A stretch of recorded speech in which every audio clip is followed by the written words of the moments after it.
نور البيان الصفحة الخمسون page 50 التنوين. Le tanwin est en fait un son noun qui va être ajouté à la consonne.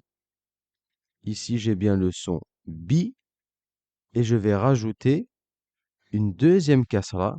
Cette deuxième kasra ajoute le son noun, le son du n. Ce que j'entends à l'oreille est équivalent à ceci. Bin. Il sera de même pour le dam. Ici, on a bou. Je vais rajouter une deuxième, ce qui donnera boun, comme s'il y avait un noun après le ba. Boun. Et pour le fatha, il y aura une petite nuance. Ici, j'ai bien ba. Seulement, pour ajouter une deuxième fatha, pour avoir le son ban, je devrais ajouter à l'écrit un alif. Ban, qui est équivalent encore une fois au son nun comme ceci. Ban. Première question, à quoi sert ce alif en plus? Ce alif en plus servira lorsque je m'arrêterai sur le mot. À ce moment-là, je m'arrêterai sur le alif d'allongement.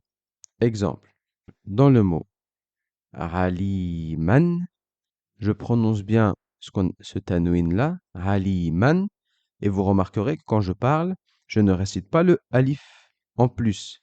Je dis aliman, et je ne dis pas alima ou aliman. Non, non, aliman. C'est comme si ce alif ne se prononçait pas. Pourquoi? Parce qu'il est suivi de quelque chose. Et pour le deuxième mot, si je continue la phrase et que je dis hakiman et que je continue, à ce moment-là, je prononce également le tanwin et je ne prononce pas ce alif. Aliman, hakiman et je continue. En revanche, si je m'arrête sur le mot hakiman car c'est la fin du verset ou parce que je n'ai plus de souffle et que je dois m'arrêter dans la récitation coranique, et c'est également comme ça que les Arabes parlaient, à ce moment-là, je m'arrêterai sur le alif et je ne prononcerai pas la deuxième fatha. Je dirai donc aliman hakima. En résumé, le tanwin est le fait de doubler la voyelle courte à l'écrit pour y ajouter le son nun à la fin, un nun avec un soukoun. Bin, bun, ban. On ajoutera seulement au double fatha un alif qu'il ne se prononcera uniquement lorsque je m'arrête sur le mot. Commençons donc la lecture. Ban, ban. C'est ce que je viens d'expliquer. Jan, jan. Dan, dan. Than, tan, than. Ron, ron.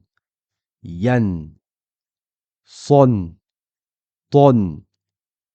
San, kan, wan. Vous remarquerez qu'il y a trois types d'écriture. Regardez ici dans la première ligne, tous les tanwins sont bien alignés, les deux fathas sont bien alignés.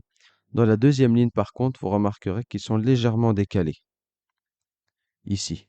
Et dans les deux derniers exemples, vous remarquerez que il y a un tout petit mime à la place de la deuxième haraka. Pour l'instant, cette différence, nous n'en tiendrons pas compte. Nous expliquerons ça à la fin du livre. Nous retiendrons que ce sont tous des exemples de tanwin du fatha. Et on les prononcera tous de la même manière, excepté lorsqu'on arrivera à la fin du livre et qu'on expliquera cette leçon. Continuons.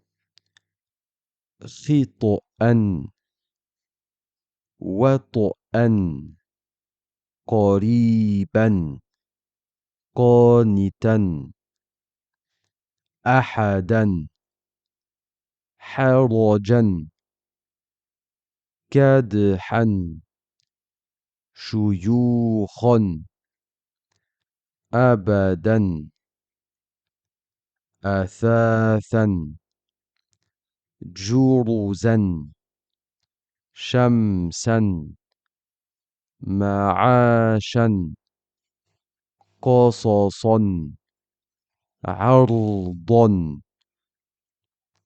بساطا غليظا سواعا بلاغا صحفا ركزا دركا وكيلا ثقالا ملوما